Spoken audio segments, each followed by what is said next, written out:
अलाउद्दीन और उरहान बे के दरमियान होने वाले इख्तलाफात जो हैं, उसके अंदर असल ज़िम्मेदार कौन था? असल कसूरवार कौन था? क्या अलाउद्दीन बे असल कसूरवार थे या उरहान बे कसूरवार थे?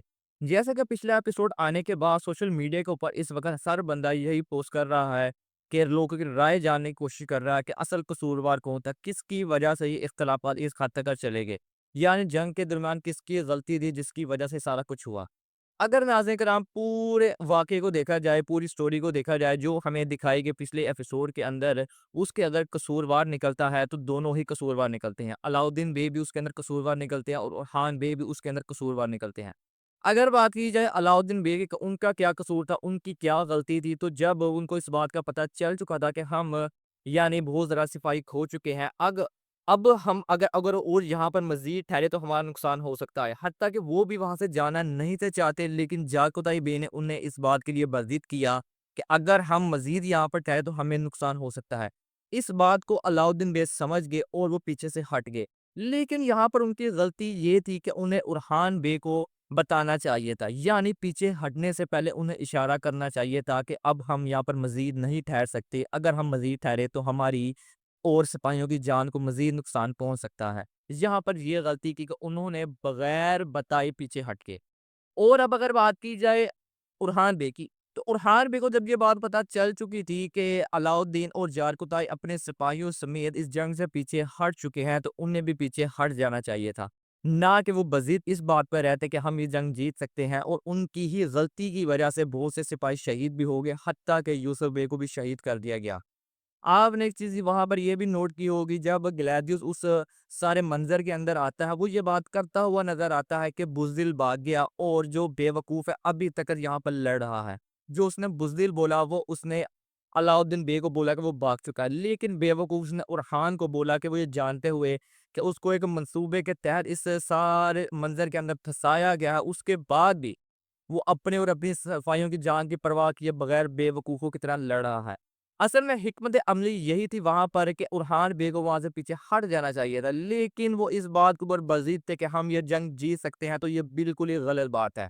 जैसा कि वो एक मंसूबे के अंदर फँस चुके थे, पहले से मंसूबा तरतीब दिया गया था ग्लैदियुस के ज़रिए, तो वो उससे कभी भी जंग जीत नहीं थे सकते। हाँ, वहाँ पर मज़ीद है तो और सिपाहियों को शहीद करवा सकते थे।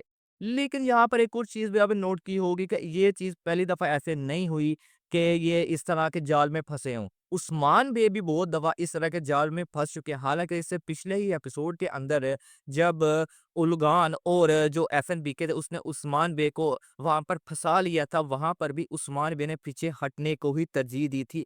साथ में तब अलाउद्दीन बे तो वहाँ पर मौजूद नहीं थे, लेकिन उरहान बे उस वक़्त उस्मान बे के साथ मौजूद थे। ये खुद वहाँ से पीछे हटे थे ताकि इनकी जान को नुकसान ना पहुँच सके, इनके सिपाही शहीद ना हो सके। अगर ऐसी बात थी तो उरहान बे को वहाँ पर उस्मान बे के साथ भी लड़ना चाहिए था कि हमें वहाँ से पीछे नहीं था हटना चाहिए, लेकिन वहाँ पर उन्होंने ये बात नहीं की। तो ये जो सारा सिनेरियो क्रिएट किया गया था, असल में ये इख्तलाफात दिखाने के लिए किया गया था। और अगर गलती की बात की जाए तो दोनों की गलती है, लेकिन ज़्यादा गलती यहाँ पर उरहान बे की बनती है। ठीक है, उनकी गलती थी अलाउद्दीन बे की, वो पीछे हट गए बगैर बताए, लेकिन इस बात को यहीं पर ख़त्म हो जाना चाहिए था, लेकिन इस बात को और ज़्यादा बढ़ाया गया। उसका एक बहुत ही बड़ा रीज़न है। जैसा कि अर्तुगरुल सीरीज़ के अंदर भी हम ये चीज़ देख चुके थे कि जब सुंगर तेगिन आता है, अर्तुगरुल का बड़ा भाई, तो उसको बहुत अच्छे तरीके से दिखाया जाता है कि वो अर्तुगरुल का साथ देने वाला होता है। लेकिन वो चीज़ अर्तुगरुल के ऊपर थी, अर्तुगरुल को ज़्यादा उन्होंने बड़ा दिखाया था, इसलिए फिर सुंगर तेगिन के करैक्टर को थोड़ा-सा लो करके, नेगेटिव करके दिखाया जाता है और अर्तुगरुल को वहाँ पर बड़ा दिखाया जाता है।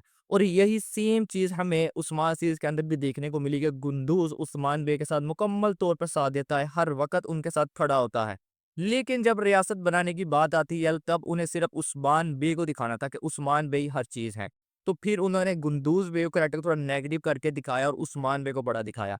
और अब इस सीरीज़ के बाद हो सकता है कि इसका 7वाँ सीज़न आए और 7वें सीज़न के अंदर उरहान बे को ज़्यादा बड़ा दिखाया जाना है। जैसा कि उरहान बे ही पहले हुक्मरान बने थे सल्तनत उस्मानिया के, उन्होंने बूरसों का फ़तह भी किया था। तो इसलिए ये सारा सिनेरियो उसी के लिए क्रिएट किया जा रहा है कि अब अलाउद्दीन बे जो कि बहुत ही ज़्यादा अच्छे तरीके से दिखाया जा रहा था, उन्हें उरहान बे के साथ अब उन्हें थोड़ा नेगेटिव करके दिखाया जाएगा। इसीलिए आने वाले एपिसोड के अंदर अब हम देख सकते हैं कि उस्मान बे भी उनसे नाराज़ हो चुके हैं, हत्ता कि जब वो चौकी के ऊपर दोबारा हमला करेंगे, वहाँ पर उरहान बे तो मौजूद होंगे, लेकिन अलाउद्दीन बिन बे उनके साथ मौजूद नहीं होंगे। यानी अब वही स्टोरी को दोबारा रिपीट किया जाएगा, जिस तरह पहले भी 2 दफ़ा स्टोरी को रिपीट किया जा चुका है। जो मेन कैरेक्टर होता है, जो मेन हीरो होता है, उसको ज़्यादा अच्छा दिखाया जाएगा और दूसरा जो उसका भाई होगा, उसको थोड़ा-सा नेगेटिव करके दिखाया जाएगा, ताकि उसको इस सीरीज़ से अलहदा किया जा सके। ये चीज़ हम पहले भी बहुत दफ़ा देख चुके हैं इसी सीरीज़ के अंदर। अब आपको वाज़िया हो चुका होगा कि असल कसूरवार कौन था और किसकी ज़्यादा गलती थी। अगर आपकी राय हमारे से मुख्तलिफ है, अगर आपको कुछ और लगता है, तो अपनी राय का इज़हार कमेंट सेक्शन के अंदर ज़रूर दीजिएगा। और अगर आपको वीडियो अच्छी लगी हो, तो वीडियो को एक लाइक ज़रूर कीजिएगा। मिलते हैं आपसे नेक्स्ट वीडियो में, तब तक के लिए अल्लाह हाफ़िज़।